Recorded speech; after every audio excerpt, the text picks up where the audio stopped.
What is going on, guys? Anger collections in the house for another video. All right, so we're gonna have a nice conversation today because um, we have a viewer question, and I believe he's asking for some advice and what are the things to consider, things like that about starting their own TCG player, eBay, Facebook, or all that stuff, and what are the I don't know, like maybe like top mistakes, avoid these mistakes.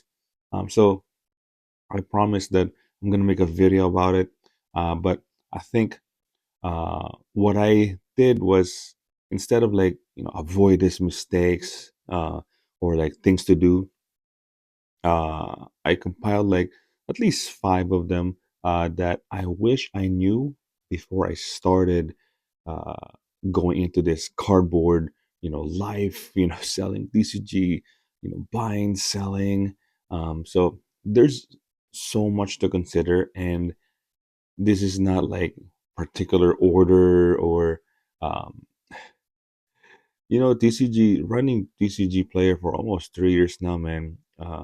You're gonna make mistakes, and mistakes are important.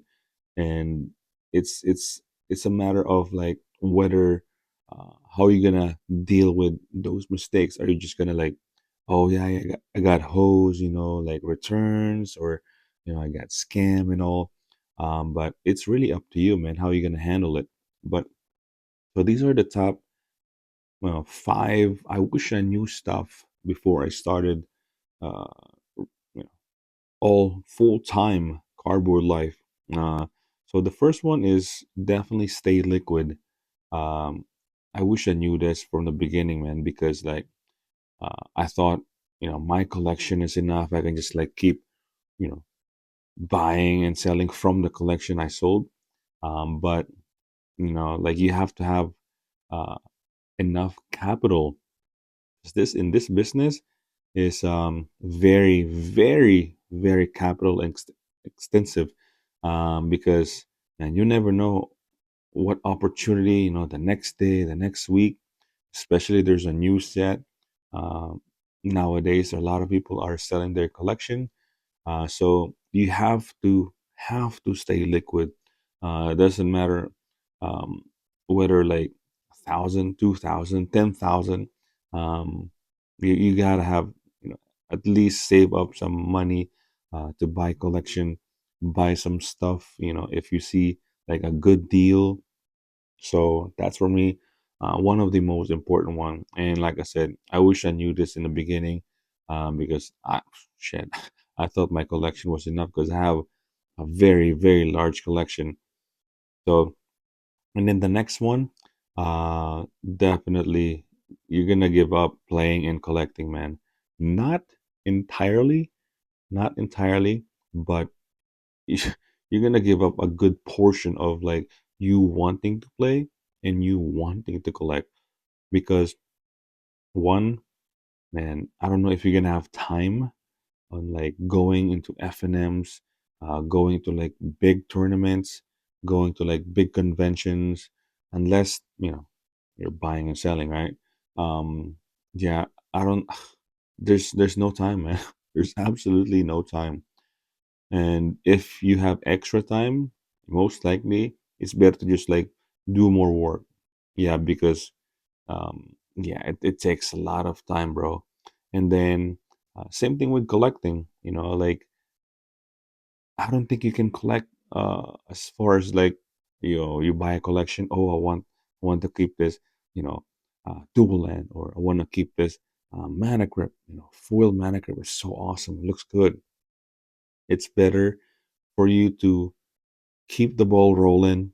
Keep the inventory flowing, man. You can't just hold cards just because you want to keep them. You want to collect these. It's better to just keep rolling, man. Like I said, you never know. You'll never know what's gonna end up. Like there's a collection that's gonna come up, and you need that cash, you need that capital to flow in your inventory. So that's uh that's another thing that I wish I knew. And the next one is definitely time. I know it's kind of tying in on the second one, but time This in this business is never it's not enough time, man. 24 hours, not enough time. Um, the more you put in hours on a day, you know, it's gonna determine how successful your business will be. You know, like it's not like, oh, I'm gonna work like 8 to 5 and that's it, or I'm gonna work um 4 or 5 hours daily and that's it. Well, you can do that, but don't expect to be like, this, you're set in stone, like, I'm just gonna earn this much and that's it. Uh yeah, no. It will eat a lot of your time, man. Like basically the entire day. I said 24 hours is not enough in this business. Not enough, man. Not enough. Not in, like, as far as like shipping orders, printing, sorting cards, listing cards. It's not enough time, man. Not enough time. And I did not know this in the beginning because I thought, I'm gonna list a couple cards and I'm good to go. And then I wake up in the morning, just sell and pack those cards. Nope, nope. In order for you to stay ahead and keep up with everything, you gotta keep listing, keep sorting, keep organizing. Like, oh, I need to like move this and that. I need to like organize the cards in the inventory. I gotta, you know, look at the cards that are like the pricing needs to be changed. It's so much, man. It's so much. So yeah, I think that's one of the things I knew in the beginning. And then the next one is definitely learn to back away. Yeah, learn to back away. I know I mentioned before that this business, you got to keep buying, man.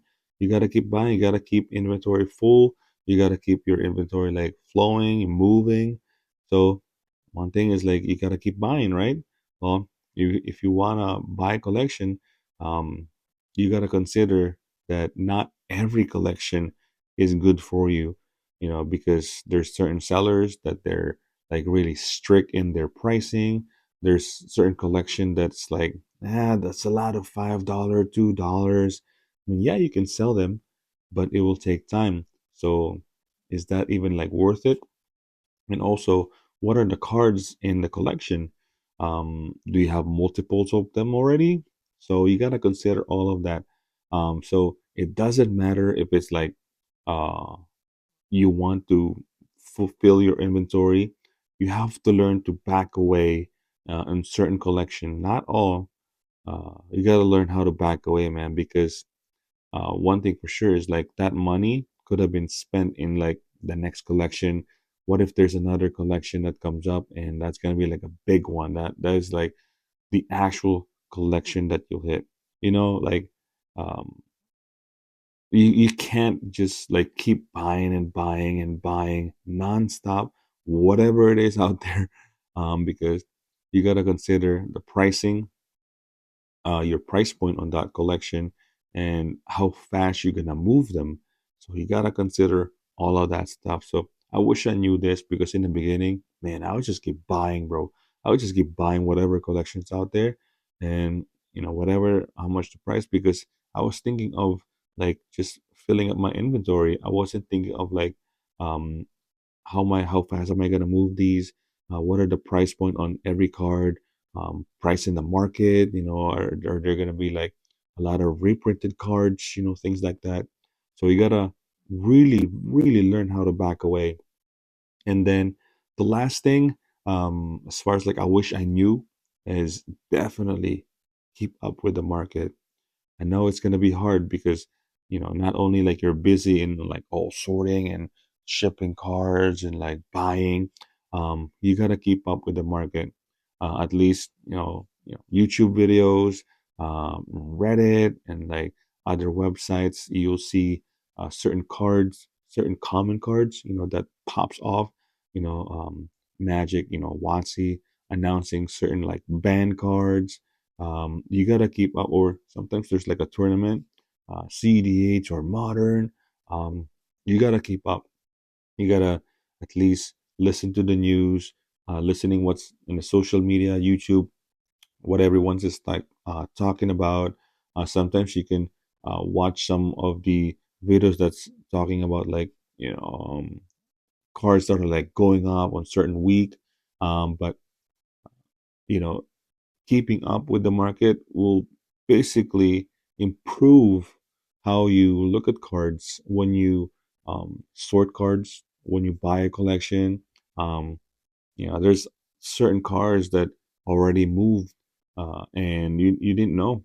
So you gotta stay up, keep up with the current market, because like I said, it will benefit your business if you just like understand how customer how the movement of like certain sets, or like there's a something happen, like certain band cards, or like they announce something um really changed the market. So you really, really have to stay up and keep up with the market. So yeah, I think that would be the uh, all the stuff that I think I wish I knew when I started, because I think the most important thing for me in this is like really time, because all of this is really time, basically.